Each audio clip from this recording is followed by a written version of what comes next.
What's up, everybody? Welcome back to another episode of The Inside Perspective. This is a dedicated space for us to reflect, connect, and grow. In today's topic, we're going to be getting into attachment styles. Yes, because we have a relationship with everything. Something that I'm learning right now is that not everything is something that you can hold and that you can have. Some things are just for you to experience and keep it pushing. So let's get into it.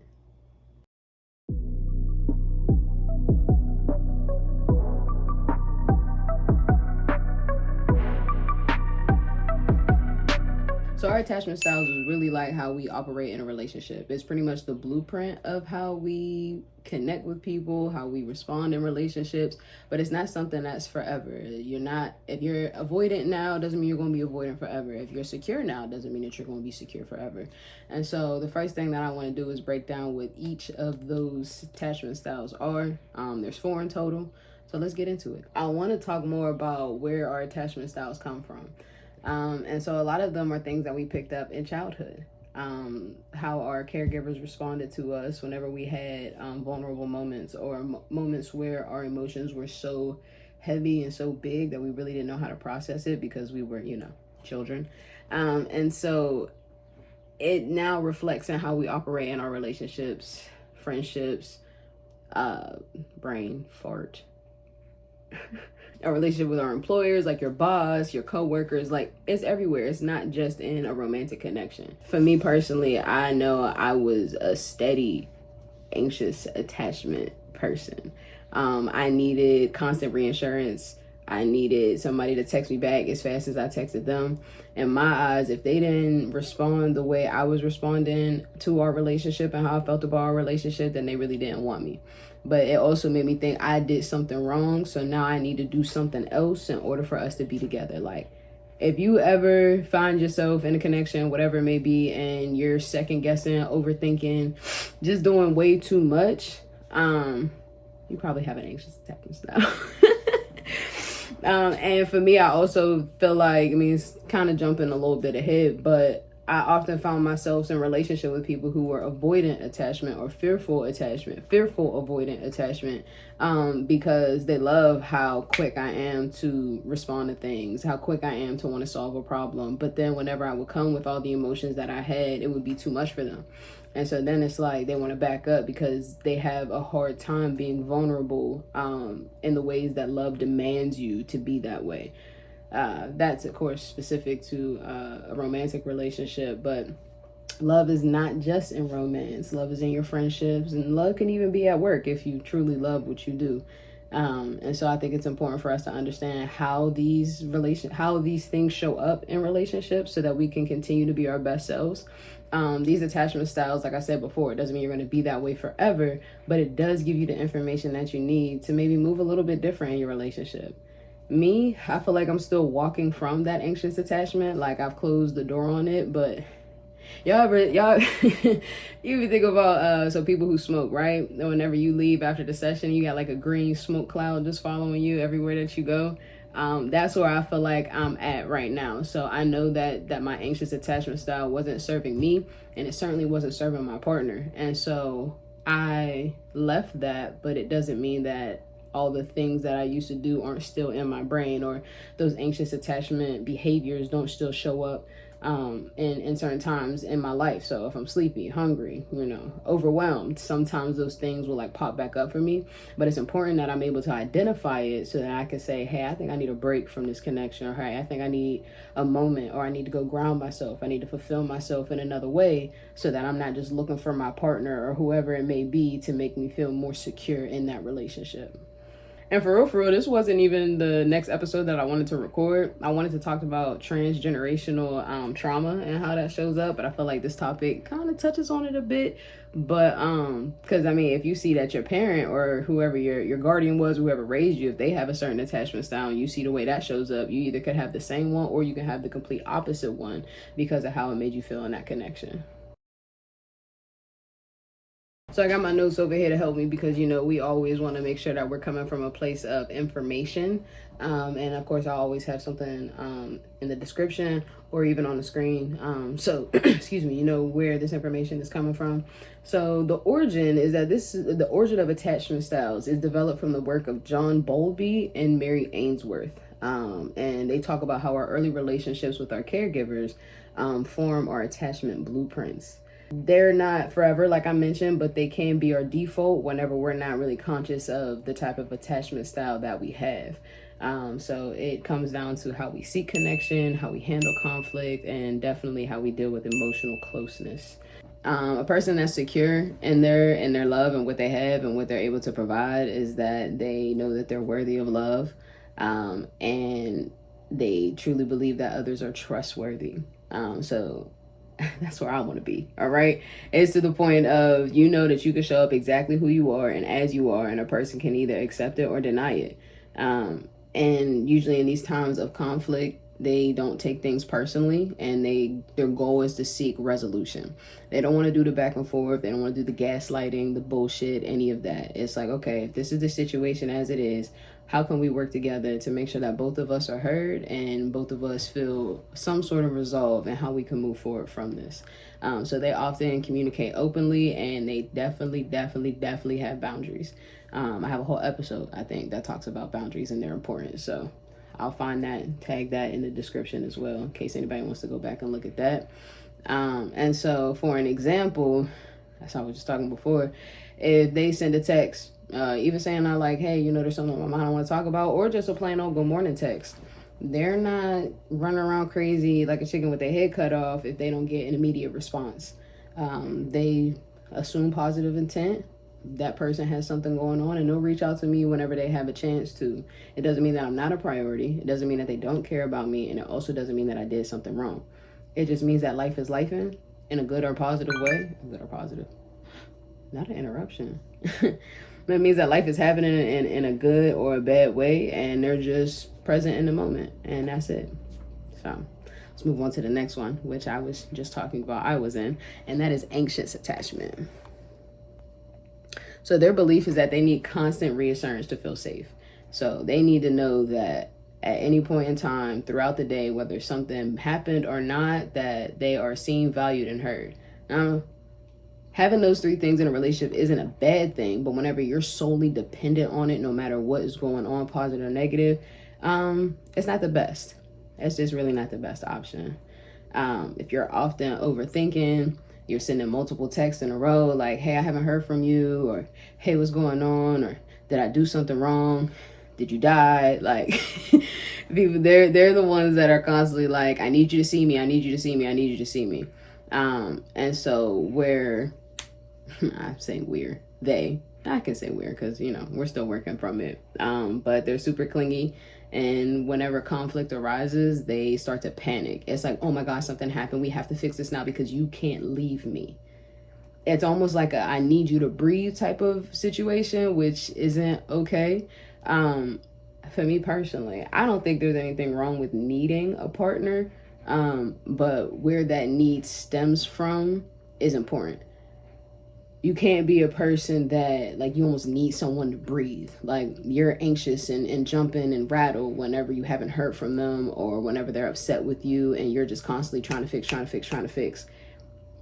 That's not healthy. It's not healthy, babe.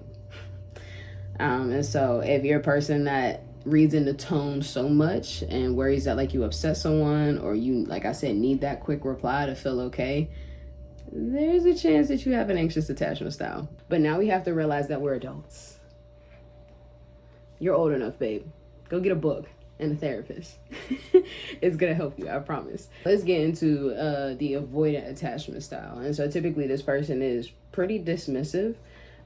They have that feeling of, I don't need anyone, emotions are just too much. You coming at me with a lot. Like, I feel like these type of people prefer situationships because they don't really have to show up.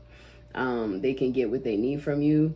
They get what they want from you, quite frankly, and then they just kind of leave once you satisfied a certain feeling within their body.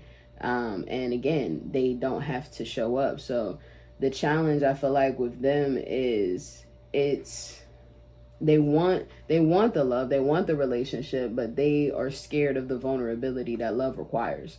And so it's easier for them just to, again, use them for what they want, use people for what they want, and then they get to ditch the situation. It's kind of given, I'm going to leave you before you leave me.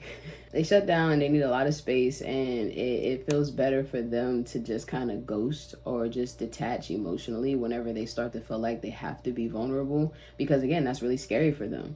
I feel like a lot of the couples that we end up seeing is the anxious and the avoidant together, because they fulfill certain parts of each other. And it's odd though, right? You think anxious and anxious maybe will work, probably not. But the avoidant appreciates how much the anxious may pour into them whenever they need that, but then whenever they don't need that, or they feel like they've gotten enough of it, it's very easy for them just to like pop out and be like, yeah, no, I'm a head out. You gave me exactly what I needed for the moment that I needed it, but now you're doing too much, and so I have to excuse myself, because being vulnerable because being vulnerable in love is terrifying. So I'ma just head on out. Avoiding people, they shut down very quickly. They require a lot of space, because, again, whenever they start to feel very vulnerable, that's a terrifying feeling for them. It doesn't bring them comfort. Me, I love vulnerability. I love a person that can show me their depths. I love a person that can share their trauma with me. I consider myself a safe space, and so I'm very non-judgmental. And very open to any story that person may want to share with me, or any form of love that they want to share with me. But again, for an avoidant, that's way too much for them. And so here we have, which I feel like is pretty much everyone. So I know it can't be everyone if there's a bunch of attachment styles, but we have the fearful avoidant person. So they're really disorganized in how they show up in relationships. They have the belief that they want love, but they don't trust it. It's like, oh, you love me, that's great, but then it's like, how could you love me? How could I deserve the love that you want to give me, right? Like it's a weird juxtaposition for somebody, and I'm sure it probably sucks to be in that type of position, because you constantly feel like you're capable of love, but also not capable at the same time. They have this push-pull dynamic. I call it the yo-yo effect. Excuse me. 1 minute they have you in the palm of their hands, and you feel safe, and you feel loved, and you feel seen, heard, and recognized. And then the next minute they fling you down to the ground, and it's almost like this, whoa, what happened? Like, what's going on? And so fearful avoidant people, they really crave a closeness, but they are scared of being hurt. And I feel like for me, especially in romantic relationships, there's always that chance that you take. And there's always that chance that you take of being hurt in a relationship. If you go into a relationship thinking that you're never going to be hurt, your feelings are never going to get hurt, any of those things will never happen, then you're emotionally unavailable. You probably don't need to be in a relationship right now. You definitely needed to spend some time with yourself and understand where that's coming from. Because this often stems from some form of trauma or just chaos that you had in your early childhood. Whenever things were really safe and secure at one moment, and then the next moment everything was just fucking crazy. Like, you didn't really have a choice though, because you're a kid. You didn't really have the power to dictate what your home environment was. And so in conflict, these people can get in conflict, these people can get really like explosive. And they're unpredictable. You don't know how they're going to show up. 1 minute they can be like the safe space that you kind of need in order to have a vulnerable conversation, and the next minute they could be so dismissive that you wonder if they even like you, let alone love you. And so a lot of times they get confused about their own feelings. It's like they have a hard time trusting themselves, because they haven't cultivated that trust within themselves to know that they can pick a good partner. They don't have to thrive in chaos. They can create peace, and they can find love in that peace as well. So now that we've gotten the 4 types of attachment styles about the way, I want to talk more about what healing and becoming secure can actually look like. And awareness is going to be your first step. Understanding where you are with those 4 styles will let you know what you need to work on, what things need to be brought to the forefront. And while you're figuring this out, you probably shouldn't be in a relationship. Like, I can say you probably shouldn't be in a relationship, but then there's me who will willingly and woefully love somebody that is avoidant or fearfully avoidant, because I feel as though everybody needs some form of support. I feel like it's okay to be dating, and if you are in a relationship with somebody and you don't realize that's what it is until you get in it, because I feel like you can't learn what type of attachment style that you have until you're also in a relationship or you're in some form of a connection.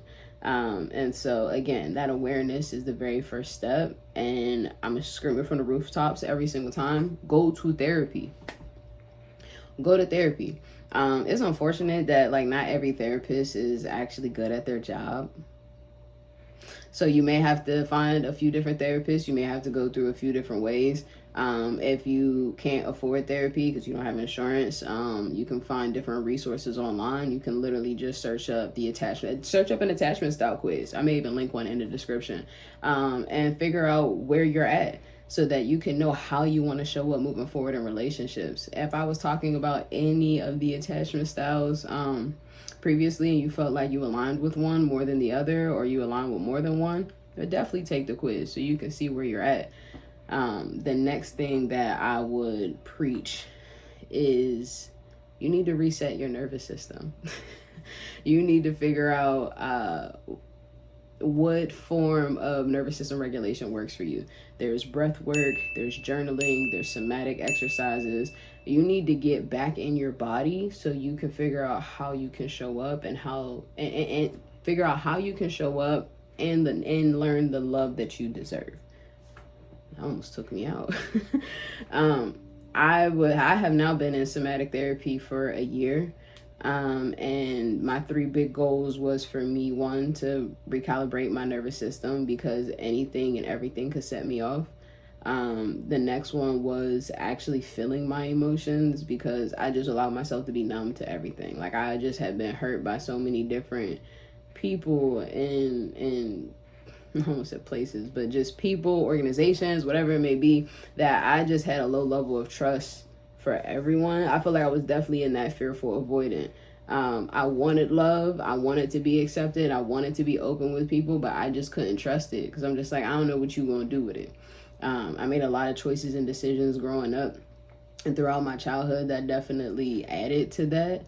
And so getting back, feeling my feelings and actually paying attention to them and using them as data, not as something that's like, oh, if I'm feeling sad, then I'm a weak month. You know what I'm saying? It was more so like, okay, I'm feeling sadness. Where do I feel this sadness in my body? How can I move through this emotion? What is this emotion telling me about this moment right now? And my last goal was pretty much what I was just talking about, using my emotions as data and not as like a negative thing. If I was mad, I wouldn't tell myself that I don't deserve to be mad. Figure out what you're mad about, because sometimes, even for me now, like this morning, I woke up and I just was like, I'm not feeling today, like, and I found myself overthinking about a lot of current situations that I've been in and trying to be like, oh, it's that. In all actuality, I needed more sleep. And because I was able to do the somatic practices, so I meditated, I did some yoga, I had a good breakfast, I didn't allow the overthinking to kind of take me out. And I've also been reestablishing my relationship with God. So I took some time to pray, looked up different scriptures that would make me feel more safe and more in my body. And before I knew it, I realized, okay, the only thing that I haven't done is get more sleep. And I didn't think I needed more sleep because I just had 8 hours. But again, the body calls for what it needs. And so I went and took a nap. And when I woke up, I was like, oh, yeah, nothing was wrong. But whenever we don't have those signals, our brain will start to try to think of different things to be mad about, because our brain only knows but so much, and only what we know and what we've observed. And so if we know in the past, if I would wake up and feel a certain kind of way, and now I'm just fishing for things, anxious, just fishing for things of like, what does this mean? What is it standing for? I don't have to find it. I just have to take this emotion as a signal from my body and do the bare minimum things that I know that will help me feel better. And so, yeah, again, that's awareness, just making sure that you're noticing your triggers, you're responding to them and not reacting to them. Because I very easily could have been like, you know what, this is bothering me from this situation I had with this person. Let me send them a text and let them know that they got me fucked up. And that would have done nothing but fuel my anxiousness and led me nowhere. The next thing is reparenting yourself. It's not the easiest thing to do, but you genuinely have to give yourself the love, the safety, and the affirmation that you may not have received whenever you were younger. Letting yourself know that my emotions are valid. I don't have to question myself because I'm getting this signal from my body, and since I'm in my body, I can trust this signal that's coming from it. Once you get to that point, and you have that practice, remember, all this is a practice. You're not going to get this. It's going to be one day like it's a light switch. Like, oh, you just did it.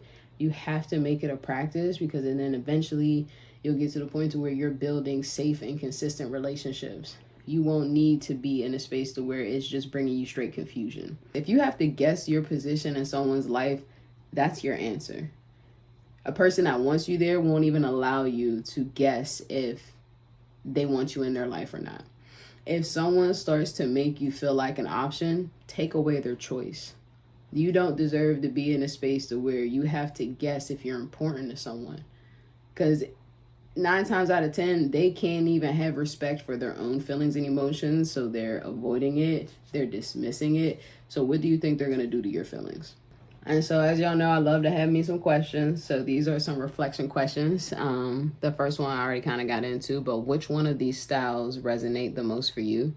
I definitely encourage you to take some time to journal about these questions, get closer to yourself, and figure out what those mean for you. Also, look at, when did you start to notice patterns in your relationship? So what type of partner do you keep having? I noticed for me, I kept feeling like I had to pull someone in my relationship. Like I had to pull the love that I knew that they had for me out of them. Like, I know you love me, so like, what's going on here? Like, what do I need to do? But it's because I was still stepping out of my anxious attachment style. And so I was still like, what can I do? You want me to show up? Like, I tried to make myself be easy as possible to love so I wouldn't be left. But that was just silencing parts of myself that deserved so much loudness. Like, I'm such a loud lover. I don't care. I'm deep, I'm loud, and I'm very passionate, and I'll never feel sorry for that. And if someone doesn't like that, then that's okay. Then you're just not my person. So the next question is, what does emotional safety look like for you? I think I still need to journal about that one myself. And then the last question is, what is one way you can nurture a more secure connection with yourself this week? A lot of us have anxious attachments with our own self. Do you even love you? How do you show up for you? How do you care for yourself? Find different ways to create a secure attachment to yourself, a secure connection, I should say, a secure connection with yourself. What does that look like? What does that feel like? If you're not a person that is a journaler, you're not a writer. My therapist gave me the idea of, and so I bought my bestie, whenever she comes to visit, I think it's like over 300 something crayons.